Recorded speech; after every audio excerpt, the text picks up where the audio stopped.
Bonjour à tous.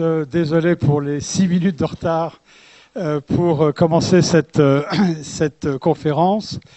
Donc nous avons le grand plaisir d'accueillir aujourd'hui Esther Duflo à l'occasion, mais c'est un tout petit peu du réchauffé, de la médaille John Bates Clark qu'elle a reçue aux États-Unis il y a maintenant presque un an.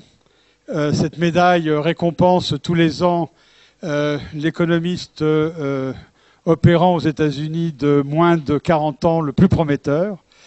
Et c'est certainement une récompense tout à fait exceptionnelle pour l'ensemble de la profession. C'est formidable que Esther l'ait eu. Et nous nous sommes tous, à l'époque, énormément réjouis avec cette distinction. Alors la raison pour laquelle cette séance n'a lieu que relativement tard n'est pas du tout de notre fait, c'est simplement le fait que l'emploi du temps d'Esther est incroyablement occupé. Je suis absolument persuadé qu'elle a déjà le don d'ubiquité, elle peut être dans 2 endroits à la fois. Malheureusement, elle n'est pas arrivée à être 3 endroits à la fois. Et c'est la raison pour laquelle on est obligé de retarder cette séance. Mais elle a lieu, on en est ravis, on est surtout ravis que Esther soit avec nous aujourd'hui. Alors un tout petit mot, mais je ne suis pas sûr que ce soit vraiment nécessaire parce que il y a déjà eu beaucoup de publicité qui a été donnée à Esther tous ces derniers temps. Un tout petit mot sur son parcours. Donc elle est élève de l'École normale supérieure, elle a fait de l'économie, ou elle a été initiée à l'économie, on va se glorifier un tout petit peu, alors qu'elle était au Delta, qui est l'ancêtre de l'école d'économie de Paris. À partir de là, elle a été faire un PhD à MIT aux États-Unis, et en fait, elle n'est finalement jamais tellement sortie de MIT, sauf à l'occasion de quelques visites dans d'autres lieux universitaires. Elle est liée encore à l'École d'économie de Paris de façon assez étroite.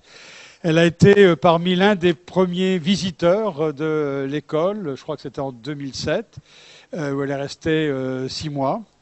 Et puis, surtout, elle a créé à l'École d'économie de Paris une filiale d'un laboratoire qu'elle a créé avec 2 collègues aux États-Unis qui s'appelle le JPAL, le Poverty Action Lab, donc le laboratoire d'action contre la pauvreté, qui est un laboratoire qui intervient dans un grand nombre de pays pour étudier des solutions, des innovations dans le domaine de la lutte contre la pauvreté et dans la plupart des dimensions possibles de cette lutte, et avec une couverture géographique tout à fait extraordinaire. Donc il y a un centre à Paris qui est à l'École d'économie de Paris, qui fonctionne avec l'École d'économie de Paris, et donc ça nous permet d'avoir des relations assez étroites avec Esther et avec ce groupe d'économistes qui travaillent sur ces problèmes de pauvreté dans le domaine du développement aux États-Unis. Esther est aussi très présente en France de façon générale. Vous avez probablement entendu parler de ces conférences au Collège de France dans le cadre du programme Savoir contre pauvreté, qui avait été lancé par le Collège en association avec l'Agence française de développement.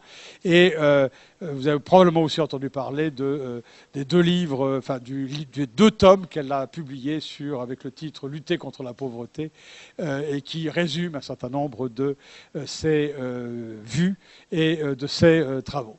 Donc je crois que ce n'est pas la peine de s'étendre sur la production d'Esther, qui est très considérable et, je dois dire, formidablement impressionnante.